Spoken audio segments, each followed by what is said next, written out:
വടവിധവന്റെ എല്ലാമായ ഒരു അയൽവാസിയും വേണ്ടപ്പെട്ട ഒരാളും വടവിധവന്റെയും ഫാമിലിന്റെയും ക്വാളിറ്റി എടുത്ത് നിരത്തിയിട്ട് ഇന്റർവ്യൂസിൽ പറഞ്ഞ് നമ്മളെപ്പറ്റി അറിയണമെങ്കിൽ നമ്മൾ അയൽവാസികളോട് ചോദിക്കണം. അയൽവാസികൾ എന്ത് സ്വന്തം ആളോട് ചോദിച്ചപ്പോ സ്വന്തം ആളെ ഒരു വീഡിയോ നിങ്ങൾ കേൾക്കണം. വീട് വാടകയ്ക്ക് എടുത്തിരുന്നില്ല. അതിന്റെ വാടകയുടെ ഉടമസ്ഥൻ 2 പ്രാവശ്യം വീട്ടിൽ ചെന്നിരുന്നു. ആ വീട്ടുടമസ്ഥനെ വിളിച്ച സംസാരം 75 വയസ്സോളം പ്രായമുള്ള ഒരാളെ മനുഷ്യൻ കേൾക്കാൻ കൊള്ളാത്ത ഭാഷയിൽ വീട് വേറൊരു വന്നപ്പോൾ ഈ തങ്കച്ചൻ അയാൾക്ക് അറിയാത്ത ഭാഷ കൂടെ വിളിച്ചു. അദ്ദേഹത്തിന്റെ വീട് വാടക കൊടുത്ത് താമസിക്കാനായിട്ട് അത് എതിർപടി സൈഡിലിരിക്കുന്ന ഈ രേഷ്മ തങ്കച്ചൻ രേവസുതിയാണ്. അവർക്ക് ലഭിക്കാനുള്ള ബാക്കി വാടക തുകയ്ക്ക് വേണ്ടി അദ്ദേഹം വന്നത് 10,000 രൂപ കൊടുക്കാനാണ് പറയുന്നത്. ആ പൈസ കൊടുത്തിട്ടില്ല. അദ്ദേഹം ചോദിച്ചിട്ട് നല്ല ചിലപ്പോൾ ഇനി അഥവാ പൈസ വേണമെങ്കിൽ രേവസുതി അവിടെ പറയുകയാണ്.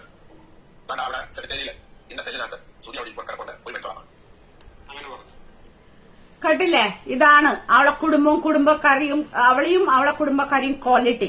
പിന്നെ വിധവയായോണ്ടാണ് അന്ന് ഇങ്ങനെ ആൾക്കാർ ക്രൂശിക്കുന്നത്. വിധവയായോണ്ടല്ല, നീ ആ സുധി മരിച്ചുപോയ സുധീന്റെ പേര് പറഞ്ഞ പിച്ച തണ്ടുന്നുണ്ട്, മനസ്സിലായോ? അതും നല്ല രീതിയിൽ പിച്ച തണ്ടി ആൾക്കാർ കൊടുക്കും.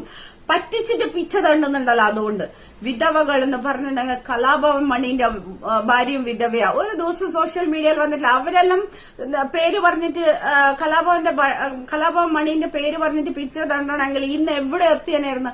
അവരെ അവരെ അന്തസ്സായിട്ട് ഡോക്ടറെ എടുത്ത് ഒരാളെ ചാരിറ്റി കൊണ്ടല്ല. അതേപോലെ കൊച്ചിൻ അനീഫിന്റെ ഭാര്യ 2 ട്വിൻസ് മക്കളെ, സ്വന്തം വീടും കൂടി ഉണ്ടായിരുന്നില്ല. അങ്ങനത്തെ അവര് ഈ ഇടക്ക് വീടുണ്ടാക്കി. അവരെ കൂടെ ആരെല്ലാന്നറിയാം, ദിലീപ്, മമ്മൂട്ടി, അങ്ങനത്തെ നല്ല നല്ല മനുഷ്യന്മാർ. അല്ലാണ്ട് ഈ വിധവേന്റെ പോലെ വടവിധവേന്റെ പോലെ ലോക്കൽസ് 2-3 ക്യാമറയും പിടിച്ച് നടക്കുന്ന ലോക്കൽസും പ്ലക്കിങ്ങും ചിന്നക്കട വടി അങ്ങനത്തെ എല്ലാ ആൾക്കാരല്ല. ഇന്ന് ഇപ്പോ ഞാൻ എപ്പോഴും പറയാറുണ്ട്, അവളെ കൈ പിടിച്ച ആൾക്കാർക്ക് എല്ലാം അവള് നന്ദികളെ കാണിക്കുള്ളൂ. അതിന് എക്സാമ്പിൾ ആണ് ഇന്ന് ചിന്നക്കട വടി ആ പെണ്ണുങ്ങളെയും കൂടി അങ്ങനെ ആക്കി തീർത്തത്, വിളിപ്പിക്കാൻ കഴിഞ്ഞത് അവളെ കൊണ്ടാണ്, ഈ വടവിധവനെ കൊണ്ട്. ഇന്ന് ആ സ്ത്രീയും കൂടി കുറ്റം പറയാൻ തുടങ്ങി. ഇതാണ് അവസ്ഥ, മനസ്സിലായ? അതില് ബീന ആന്റണിയുടെ ഹസ്ബൻഡ് മനോജ് ഒരു വാക്ക് പറഞ്ഞു, ഇത്രത്തോളം തരം താർന്ന് ഒരു ആർട്ടിസ്റ്റിനെ വെച്ചിട്ട് ഇത്രത്തോളം തരം താന്നിട്ട് ചാരിറ്റി നടത്തുന്ന ഒരു സ്ത്രീനെ കണ്ടിട്ടില്ലാന്ന്, അവരെ ഫീൽഡിലെ അങ്ങനെ കണ്ടിട്ടില്ലാന്ന്. ഓക്കെ, പിന്നെ ഇവര് പറയുന്നത് നോക്ക്. പ്രവർത്തനത്തിന്റെ ഭാഗമായിട്ട് എന്റെ മരിച്ചുപോയ ഞങ്ങളുടെ അമ്മച്ചിമാരുടെ സ്മരണയ്ക്കായിട്ടും ഞാൻ ചെയ്തു വന്നതുമായ കർമ്മമുള്ളൂ. അതിനപ്പുറമായിട്ട് എന്നെ ഇവര് വേദനിപ്പിക്കുന്നതും കണ്ണിലേക്ക് എന്നെ കൊണ്ടുപോകുന്നത് ഇപ്പോൾ ദൂരെ യാത്ര ചെയ്ത് കിലോമീറ്റർ യാത്ര എന്നെ കാണാൻ വന്നതൊക്കെയും മനസ്സിലായ?